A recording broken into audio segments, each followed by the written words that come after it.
The most dangerous word in negotiation isn't no, it's yes. And chances are, you've been tricked by it more times than you think. Think about it. That meeting where you agreed to extra work, even though your schedule was already full. That conversation where you said yes just to avoid tension. That moment where you nodded along, smiled, and felt uncomfortable the entire time. You didn't say yes because you wanted to. You said yes because it felt easier than saying no. And that's the trap. In high-stakes negotiations, even with kidnappers and criminals, a quick yes often meant nothing. It wasn't agreement, it was escape. Real agreement doesn't sound like yes. It sounds like relief. It sounds like clarity. It sounds like someone finally saying, "That's right." Here's the uncomfortable truth most people never realize. You are negotiating every single day. With your boss, with your family, with friends, even with yourself. And every time you give away a quick yes, you're trading time, energy, money, and control, often without noticing it. In this video, we're peeling back the psychology behind those moments. Not the textbook strategies you've heard before, but the hidden rules that explain why smart people still get outmaneuvered and how you can stop it. By the end, you'll see conversations differently. You'll recognize the traps before they catch you. And you'll know how to turn pressure into clarity without losing yourself in the process. Once you understand this, you'll never hear the word yes the same way again. I've been there myself. Early in my career, I worked harder than I thought possible. Late nights, weekends, giving everything I had. I wanted to prove I could handle responsibility. But there was a coworker, quietly toxic, who somehow made it look like he was doing everything. I noticed it, but I told myself, just focus on your work. Don't get into conflicts.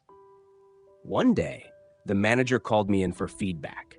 He said, "Some of your tasks are falling behind. We expected more effort, maybe staying late on the weekends." My mind went blank. I knew I'd done everything, emails, notes, extra hours, but in that moment, I froze. I nodded. I said nothing. I didn't want to seem defensive. I didn't want to argue. Hours later, clarity hit me.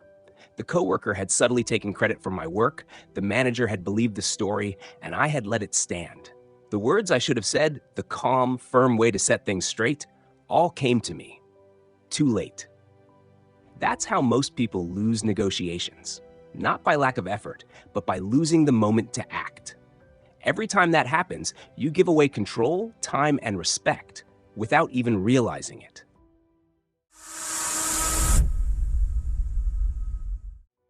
Most people don't fail at negotiation because they lack confidence.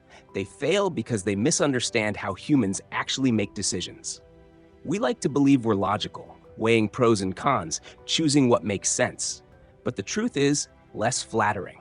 We're emotional first, rational second. Your brain doesn't open with logic. It opens with fear, with the need for safety, belonging, and avoiding conflict. That's why yes feels so tempting. Yes ends discomfort. Yes fills silence. Yes protects relationships, at least on the surface. But under pressure, yes isn't agreement. It's surrender. You see it everywhere. Impossible deadlines, peer pressure purchases, staying quiet to keep the peace, even breaking promises to yourself. None of this is accidental. We're wired to avoid loss more than we chase gain, a bias psychologists call loss aversion. You fear losing approval, harmony, opportunities, status, so you say yes, not because it's right, but because it feels safer. Here's the hidden cost. Every time you avoid a small conflict, you create a bigger one later. Every time you choose short-term comfort, you trade away long-term control. And this is why traditional negotiation advice fails. Arguing harder or compromising faster doesn't work when emotions run the show. Negotiations don't collapse from missing information. They collapse from unmanaged emotions.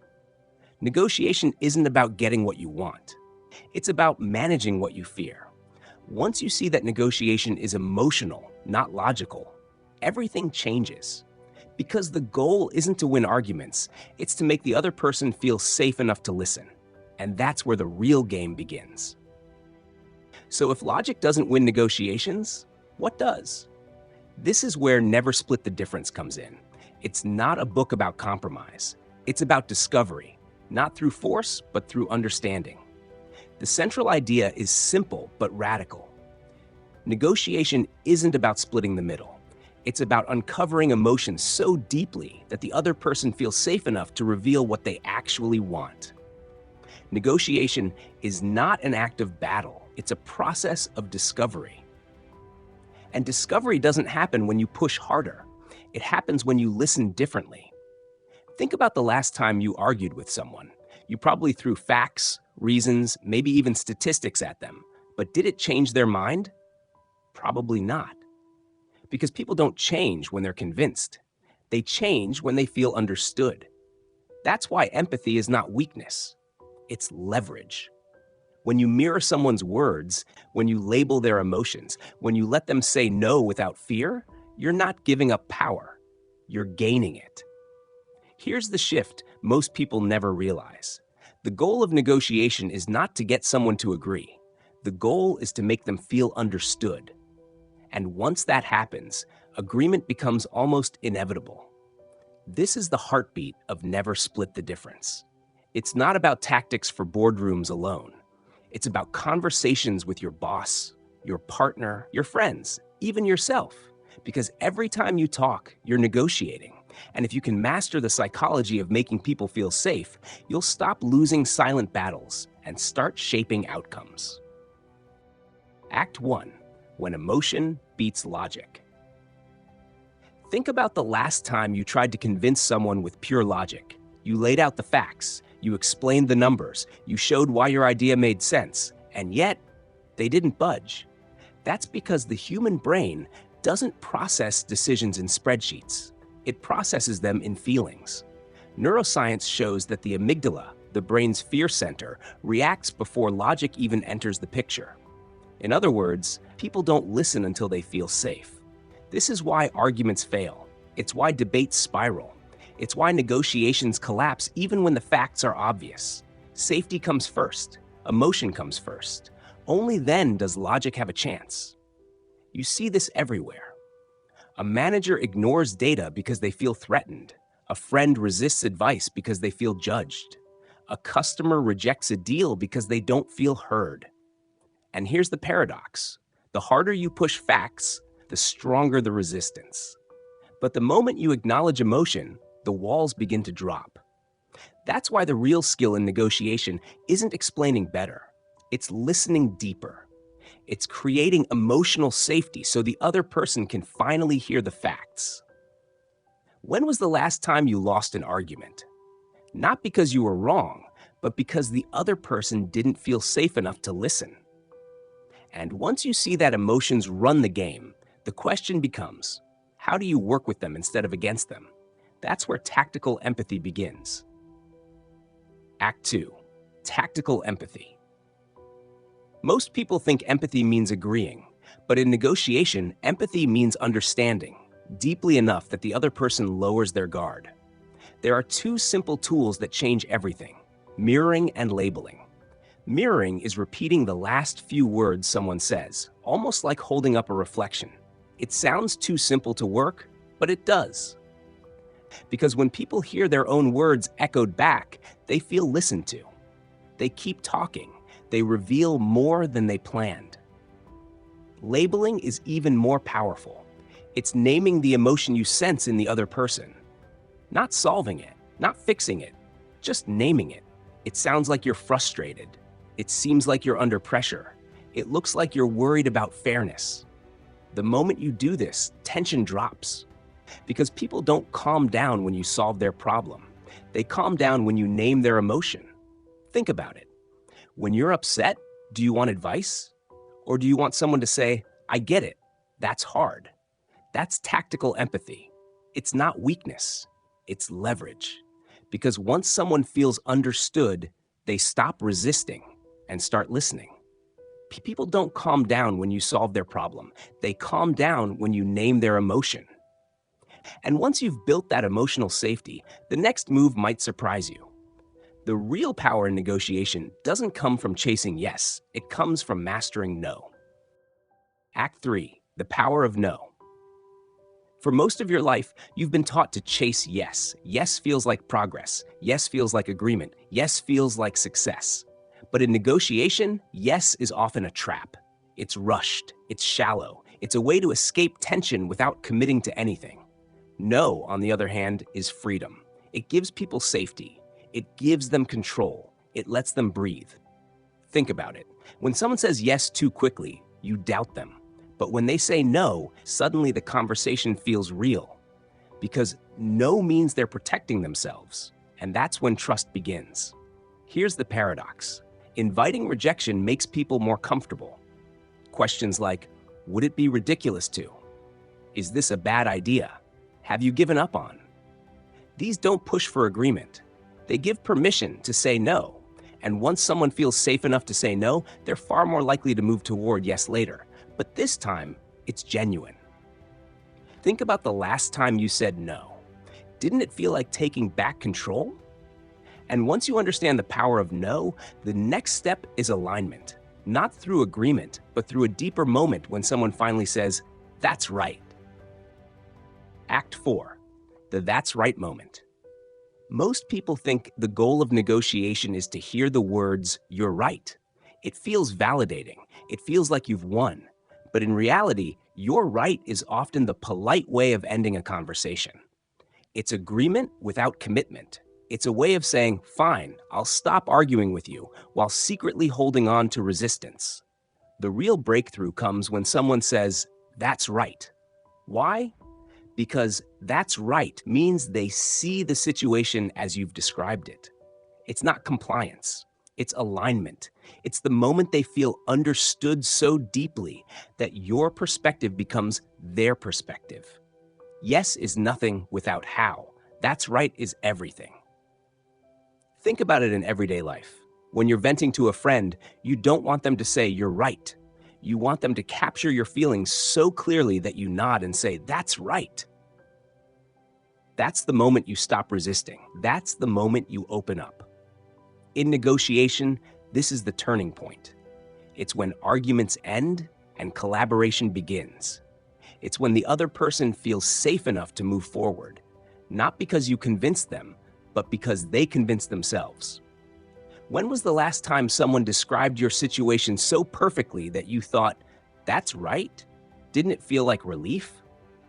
And once you understand the power of that's right, the next step is learning how to bend reality itself, using psychology to frame fairness, deadlines, and even loss in ways that shift the entire negotiation.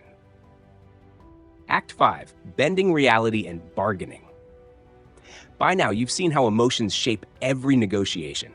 But emotions don't just decide whether people listen, they also decide what feels fair. And fairness is one of the strongest forces you can use. Here's the paradox. People would rather walk away from a good deal that feels unfair than accept a fair deal that feels wrong. That's why framing matters more than numbers. One of the most powerful tools is anchoring. The first number on the table shapes the entire conversation. Even if it's extreme, it pulls the other person's sense of reality toward it. That's why in high-stakes negotiations, the opening anchor often decides the outcome before the real bargaining even begins. Deadlines are another lever. People fear loss more than they chase gain. So when time feels scarce, decisions speed up. A ticking clock bends reality, not because the facts changed, but because the fear of missing out did. And then there's the accusation audit, naming every negative thing the other side might say before they say it. It sounds risky, but it works. Because when you disarm criticism up front, you probably think I'm being unfair. You might feel I'm pushing too hard. The other person relaxes. They feel acknowledged, and suddenly the tension drops. This is also where bargaining comes in. Getting your price isn't about aggression. It's about framing. Instead of saying, this is what I want, you bend reality by showing what they stand to lose if they don't move forward. Negotiation isn't about gaining something. It's about preventing loss. Think about it. At work, deadlines push you to finish tasks faster.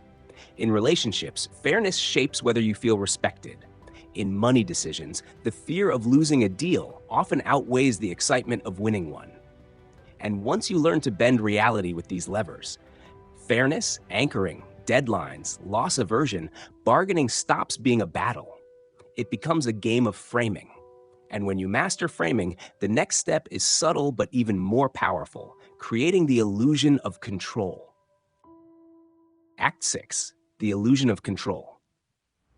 By now, you've seen how framing can bend reality, but bending reality alone isn't enough, because if people feel pushed, they resist. The real skill is making them feel in control, even while you're quietly guiding the outcome.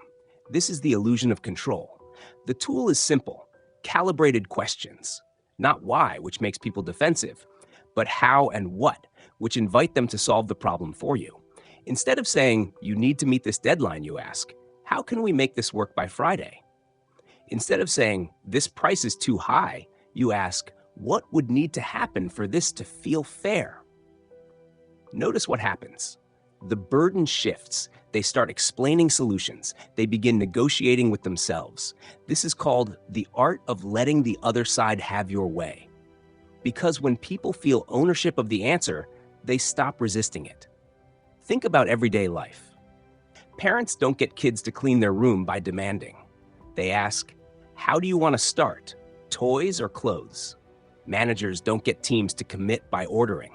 They ask, "What would make this deadline realistic?" The illusion of control works because it satisfies two human needs: the need for autonomy and the need for safety. And when those needs are met, resistance fades. When was the last time you agreed to something? Not because you were convinced, but because you felt it was your idea. And once you master the illusion of control, the next challenge is execution. Because agreements mean nothing if they don't last. That's where the real test begins. Act 7, guarantee execution. By now, you've seen how to create safety, alignment, and even the illusion of control. But here's the hard truth. None of it matters if the agreement doesn't last. Negotiation isn't finished when someone nods. It's finished when they follow through. This is where most deals collapse. People say yes to end the conversation, but their actions never match their words. That's why execution is the real test. The key is spotting fake agreement. When someone says, "I'll try," or "I'll see what I can do," it's not commitment. It's hesitation disguised as cooperation. Instead, you need clarity. You need specifics. You need to ask questions that expose whether they're truly on board. What are the next steps you see? How will we know this is working? What obstacles could get in the way? These questions don't just confirm agreement, they reveal honesty. Because if someone can't explain how they'll execute, they probably won't. Think about everyday life. At work, vague promises lead to missed deadlines. In relationships, half-hearted commitments lead to disappointment. Even with yourself, saying, "I'll try," often means you won't. Execution requires accountability, and accountability requires honesty. How many times have you trusted a promise only to realize later it was never real? And once you learn to guarantee execution, you stop wasting energy on empty agreements. Which sets the stage for the final, most powerful idea in negotiation: uncovering the hidden leverage you didn't even know existed. Act 8, the Black Swan. Even when you've built trust, created safety, and secured agreement, there's always one more factor that can change everything. Chris Voss calls it the Black Swan, the unknown unknown. It's the hidden piece of information that shifts the entire negotiation once it's revealed. The danger is that most people never find it. They focus on what's being said instead of listening for what's not being said. A black swan could be anything: a hidden fear, an unspoken priority, a secret pressure from someone else, a piece of leverage nobody realized was on the table. In hostage negotiations, a single detail, like a kidnapper's need for respect or fear of embarrassment, could flip the outcome.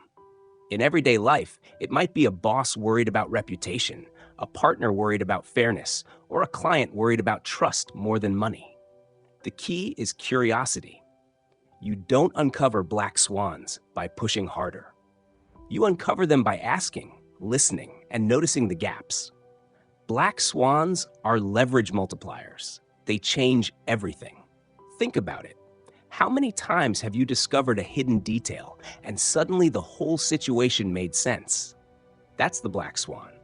It's the final reminder that negotiation isn't about dominating, it's about discovery. Because the most powerful leverage is often the one nobody saw coming. And once you understand the Black Swan, you realize negotiation isn't just about tactics. It's about awareness. It's about listening for the silence as much as the words. At its core, Never Split the Difference is about more than deals.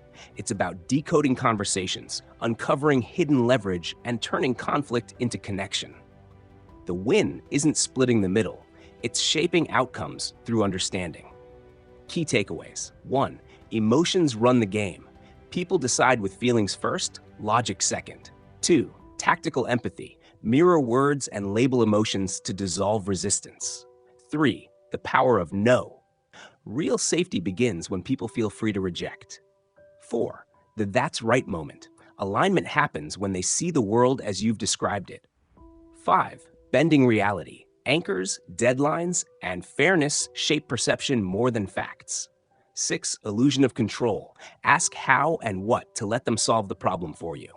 7. Guarantee execution. Spot fake agreement and demand clarity before moving forward. 8. The Black Swan. Hidden details change everything, if you're curious enough to find them. Listening is good, but action is better. As we wrap up, here are the 3 most actionable ideas. 1. Pause for 3 seconds before replying. That silence makes people feel heard and often reveals more than words. 2. Give options instead of orders. Ask, how do you want to start? It creates autonomy and reduces resistance. 3.